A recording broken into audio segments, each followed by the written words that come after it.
alumni bang medwa yon mong này mem dung hang klai le ri bang klai pro ta bu ho klai yon nyo ro vi ko klai ani lan cha tập ngư ta ka nyo klai chun ko pro ko klai pu pu phao ba ani lak nan yon ra này him pa bình pul chặt nhau bình ma pro kring bun kum le tong kyang tui tua xem tlang hatre ko klai kung na yon tum ko klai so na bun sang một nhà đây cả yon nap ne rằng trôn nèo lại lo rằng trôn nèo nhưng bạn rằng mạng thông tin chính xác minh bạch cứ trả lời mong anh đi chặt nhau người Đức nuôi góc Việt người Đức chinh cái này là người nuôi này dưới nó nhiệt độ đã rồi về cái này lại hàng vừa mang là bịa lên là nó mày phết ấy mức cái này video và Vâng, thưa anh, cái vụ việc vào rạng sáng ngày 11 tháng 6 năm 2023 xảy ra tại hai cái xã Ia Tiêu, Via Cờ Tua của huyện Cư Quyên, tỉnh Đắk Lắk ấy, thì nó chỉ là cái đỉnh điểm cuối cùng của cái giò nước trà ly thôi. Cái mâu thuẫn giữa những sắc tộc thiểu số ở Tây Nguyên hay người ta còn gọi là người Thượng ấy, gồm có cái dân tộc như là Ede, Zarai, Mờ Nông, Bà Na và nó khoảng 24 dân tộc ở sinh sống trên cái vùng đất Tây Nguyên đấy. Thì từ sau 34 năm 1975 á, thì nhà nước độc tài của Việt Nam đã áp đặt cái sự cai trị rất là bất công, hà khắc đối với những người thuộc sắc tộc thiểu số Tây Nguyên. Chúng ta được biết là thời kỳ Pháp thuộc ấy, thì người Pháp cũng đã cho những người Tây Nguyên ở đó những cái quyền tự trị nhất định. Rồi sau này đến thời đệ nhất Cộng Hòa thì thời Tổng thống Ngô Đình Diệm ấy, cũng nhiều lần muốn đàn áp người Tây Nguyên, thế nhưng mà cũng không được, vẫn phải trao cho họ một số quyền tự trị. Thì đặc biệt đến thời đệ nhị Cộng Hòa thì những người Tây Nguyên được khá rộng rãi những cái quyền tự trị và họ có cả những cái quân đội riêng cơ. Đấy, thời đó người ta gọi là quân đội Phô đó. Thì nó tồn tại đến sau 34 năm 1975. Thế thì từ sau 34 năm 1975 ấy thì nhà nước độc tài của Việt Nam ấy họ thực hiện một cái chính sách để gọi là kinh hóa cái vùng Tây Nguyên, giống bắt chước cái kiểu Hán hóa của Trung Quốc đối với các sắc tộc ở Tây Tạng, Tân Cương hay Nội Mông đó. Họ bắt đầu thực hiện cái chính sách tên thì rất là hay, nó gọi là chính sách đi xây dựng vùng kinh tế mới. Thì họ đưa những người dân từ miền Bắc, miền Trung, miền Nam lên Tây Nguyên để bắt đầu khai phá những cái khu vực kinh tế. Thì những người dân di cư này có hai loại. Một loại nhất ấy là họ vào những khu mà người Tây Nguyên họ chưa ở để họ bắt đầu khai phá những vùng đất mới. Một loại thứ hai ấy là những người có tiền bạc thì họ tìm cách dụ dỗ những người Tây Nguyên này bán lại những cái nhà cửa đất đai của họ và xúi những người Tây Nguyên tiếp tục đi. do nó này mới lấy cái đa luật sư Nguyễn Văn Đài rõ vi có là Tây Nguyên ta mong bạ như bẹ đi do nó lưu tui hàng cái đảng cộng sản Việt Nam có nhiều bộ có biết bằng pro hạt đấy có làm ta rõ vi có tầm sẽ hàng có lấy Nguyễn Văn Đài phép này sama nhiều lễ vừa ta cái nào buồn sang hil nách cơ nhặt lấy berat yuan yok mo don yuan lại này lại nhu hiểm bạ rằng tôi yuan hạ bồ đa rằng tôi phụ đa pro vi lại cái cao đấy chứ này yuan ít rapper đứng lại rồi này đi sâu vào những vùng bên trong. Thế thì trải qua một vài thập kỷ thì những người Kinh lên trên đó với đất đai chủ phú màu mỡ, thời tiết ôn hòa và những cái tài nguyên khoáng sản rừng nước rất đầy đủ thì những người Kinh khôn ngoan hơn thì họ có cái điều kiện phát triển kinh tế hơn. Và khi mà kinh tế phát triển họ tiếp tục mua đất của người bản địa ở đó, đẩy người bản địa đi ngày càng sâu hơn để họ tiếp tục khai phá rừng. Thì sau nhiều thập kỷ thì rừng phá mãi cũng hết thôi. Lúc nhỏ tôi có đọc cuốn sách gọi là Thú rừng Tây Nguyên ấy thì rất là mê mẩn. Mình mơ ước một lúc nào đó mình sẽ được vào thăm cái núi rừng Tây Nguyên trùng điệp điệp với những đủ các loại cây gỗ, đủ các loại muông thú từ voi, hổ, hiêu, nai để đủ thứ, mê lắm. Nhưng mà đến năm 2015 á, tôi tới Tây Nguyên ấy, thì nhìn từ máy bay nhìn xuống trước khi mà hạ cánh xuống Buôn Ma Thuột á, thì phải nói là tất cả Tây Nguyên bị tàn phá hết rồi. Chỉ còn những cánh rừng cao su, cà phê, cacao hay là hổ tiêu thôi. Còn những cái gì được mô tả trong cuốn sách hồi nhỏ mình đọc nó chẳng còn cái gì cả. Và xin lỗi. Lúc này thì những cái khu vực mà như thành phố, thị xã hay là những vùng thuận lợi giao thông ấy thì những người Tây Nguyên còn sinh sống đó rất ít. Họ bị đẩy vào những vùng sâu hơn. Thế thì là cái mâu thuẫn đấy là vấn đề đất đai. Thì nói chung là chính quyền cộng sản cộng với những người dân di cư tìm mọi cách để chiếm đất, những cái mảnh đất tốt nhất của người Tây Nguyên, biến những người Tây Nguyên ấy, họ là những người là bản địa ở đó, họ là vốn là chủ nhân của núi rừng Tây Nguyên, thì trở thành những người làm thuê làm mướn, hay là những người dân thứ yếu ở đó. Và đấy là cái vấn đề đất đai. Vấn đề thứ hai ấy, là vấn đề tôn giáo. Thì sau 34 1975 á, thì nhà nước độc tài của Việt Nam ấy coi tôn giáo là cái kẻ thù của họ, và họ tiến hành ví dụ những nhà thờ hội thánh nào cướp được họ cướp, những cái nào không cướp được đốt phá. Đại khái là họ ngăn cản trong nhiều thập kỷ, cản trở những người thượng ở đó họ sinh hoạt tôn giáo. Thì đó có hai cái đạo là Tin lành và Công giáo. Thì đạo Công giáo ít bị sách nhiễu nhiều hơn, nhưng mà Tin lành thì gần như là bị đàn áp rất là khốc liệt ở Tây Nguyên. Thì cuối cùng ấy, đến đầu năm 2001 thì cái cuộc nổi dậy đầu tiên của những người Tây Nguyên, họ không chịu được nổi nữa thì họ lên đấu tranh và bị đàn áp một cách khốc liệt, hàng nghìn người bắt, và cuối cùng ấy thì họ sàng lọc thì xử tù khoảng 1.000 người, với mức án từ khoảng 6 tháng cho đến 18 năm 20 năm. Rồi người tưởng rằng là cái người Tây Nguyên sẽ cam chịu, nhưng mà không. Đến tháng 4 năm 2004 thì một lần nữa những người thượng ở Tây Nguyên lại bắt đầu xuống đường biểu tình lần thứ hai. Lần này thì họ cũng bị đàn áp một cách khốc liệt. Đấy, có rất nhiều người bị chết một cách oan ức, nhiều người bị chạy vào rừng thì bị giết hại trong rừng, mất tích, và cũng hàng nghìn người bắt, và cũng có hàng trăm người tiếp tục bị xử tù. Và có đến khoảng độ 4-5 nghìn người thượng đã phải chạy sang Campuchia. Lúc đó nhiều tới mức mà độ là Campuchia lúc đó thì họ còn dân chủ một tí, họ còn cho phép Liên Hợp Quốc là thành lập những cái trại tị nạn của người thượng tại Campuchia. Rồi Cao ủy Liên Hợp Quốc có văn phòng tại Campuchia nữa, nó kéo dài tận năm 2008 cơ. Thì lúc đó là chính phủ Hoa Kỳ đã cấp giấy phép cho quy chế tị nạn, và hàng nghìn người hàng nghìn người thượng đã được sang định cư tại Hoa Kỳ. Và cuộc đấu tranh của người thượng vẫn tiếp tục âm ỉ cho đến trước ngày 11 tháng 6 vừa qua. Thì chúng ta biết là cái đỉnh điểm của nó ấy, là vào giữa năm 2022 ấy, thì đã nổ rất nhiều những cuộc biểu tình phản đối cái chuyện thua đất của những người thượng ở huyện Cư Quyên rồi, và chính quyền đã bắt hàng chục người đi tù. Lúc đó đàn áp rất khốc liệt, và họ không chấp nhận bồi thường thỏa đáng cho người thượng ở lúc đó. Thì tất nhiên rồi, khi mà cái mâu thuẫn, cái sự bức xúc của người dân đến đỉnh điểm rồi ấy, thì sẽ có rất nhiều những cái tổ chức chính trị họ lợi dụng vào đó. Đương nhiên là những cái tổ chức người thượng ở nước ngoài họ cũng tranh thủ sự bức xúc của người Tây Nguyên để họ muốn cái kích động để đấu tranh, đòi những cái quyền tự trị, hay là đòi những quyền đất đai, quyền tự do tôn giáo, rồi quyền bình đẳng.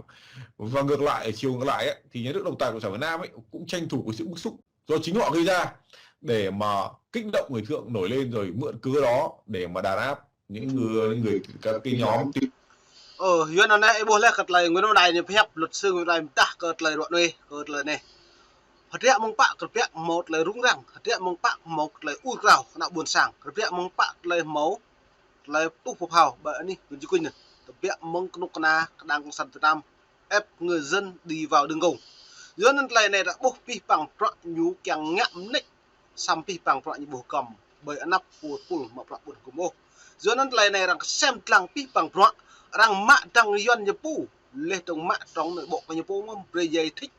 của pleng pre cái lái chun đa pre ăn nắp đang càng lau kana pre lê đang càng tu chung tới nhú lê trong đang kana pre hàng lại kê cả hàng lại pre nhú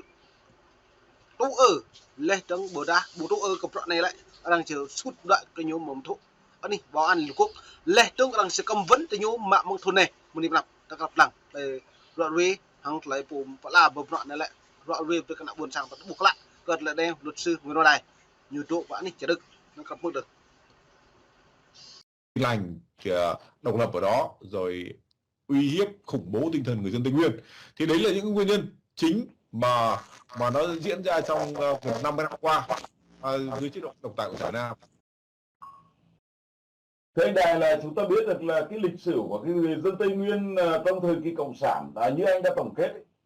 thì nó đã có những cuộc nổi dậy như vậy, và rất nhiều người là những cái nạn nhân đã bị bắt bớ.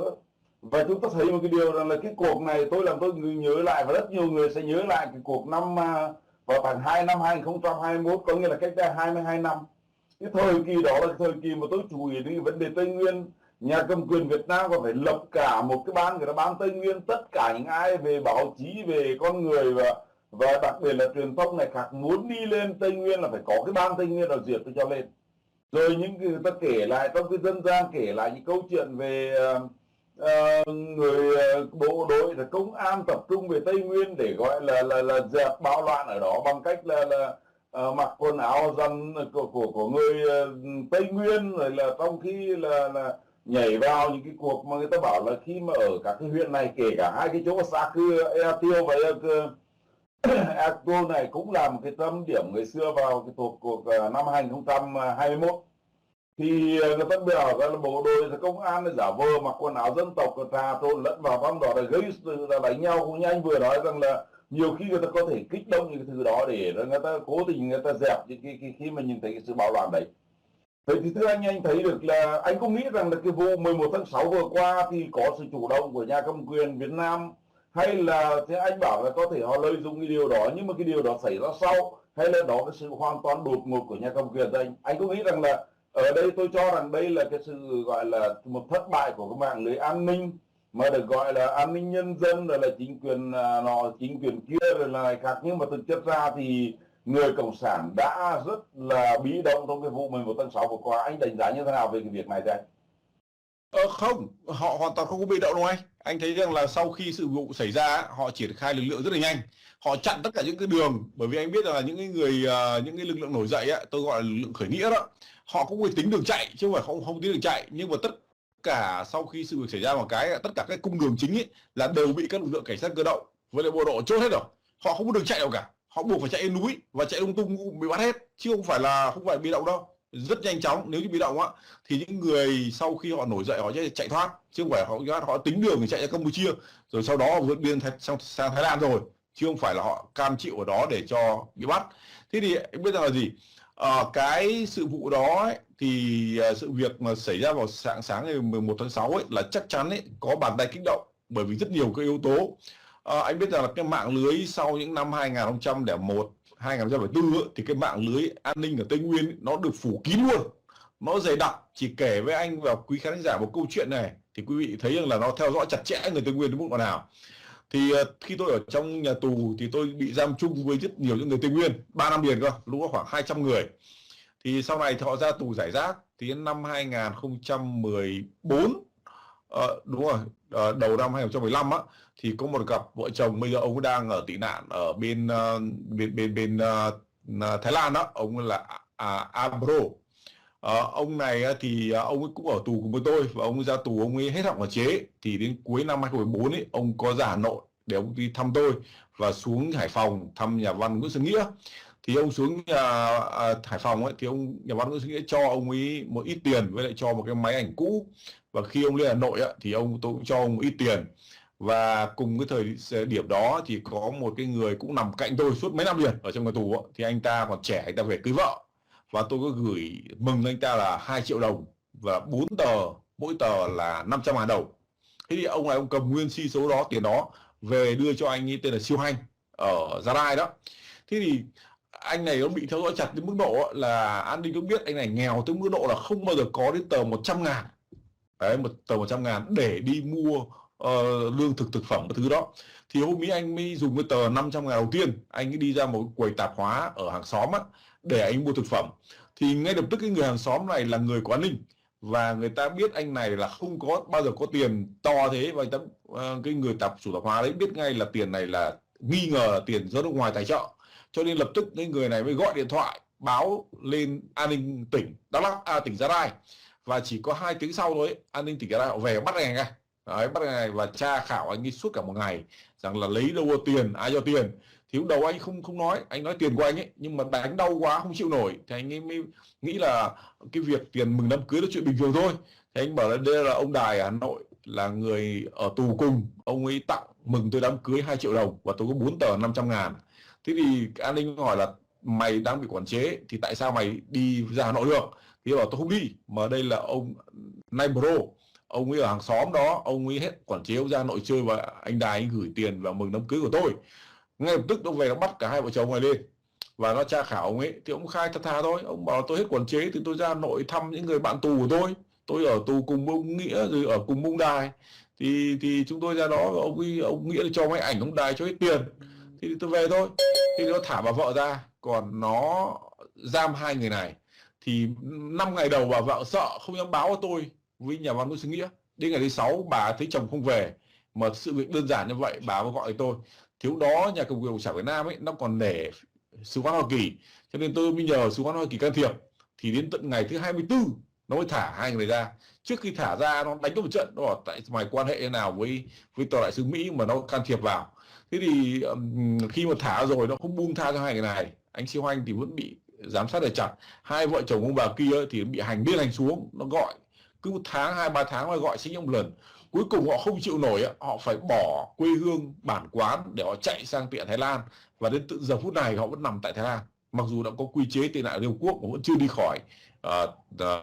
Thái Lan được. Đấy, thế là điều gì? Không phải dễ dàng gì. Cái cuộc nổi dậy vào rạng sáng ngày 11 tháng 6 ấy, nó có thể nếu không có lực lượng an ninh đứng đằng sau bật đèn xanh hay để cho nó xảy ra, thì không thể nào những người Tây Nguyên có thể tập trung một lực lượng đến 50 người mặc quần áo rằn ri, mang vũ khí, dao, tất cả các thứ tập hợp ở đó. Và tôi đã thường xuyên làm việc với những người Tây Nguyên. Bình thường á, vào những ngày thứ 7 chủ nhật ấy, hay là những ngày giữa tuần á, mà họ chỉ cần nhóm lại với nhau cầu nguyện 50 người. Cho nên là mong nàyเราไปมองเลยก็นี่ไปฟังอย่างตะบุญสร้างขับยังเจริญนิวพรีมถือกระบุญสร้างแต่เมื่อเลยลุดซื้อมีอะไรระเวกเละก็แต่เลยทิปกระบุญสร้างด้าเลยหังเลยเละลุกเลยยันปลื้tự chọn gìกระบุญสร้างก็ลุดเลยcho nên mong này mongไปมองโปรนำนิดมองแม่ดุงตึงหังเลยระเวnàyนี่ตะบ้านนี่แบบเลยดีครับหลังได้ดีเมื่อกาโปรโบเลยก็อีกครับหลังก็เลยวิดีโอกันตึงนี่ฟังอีกบุญสร้างครับนี่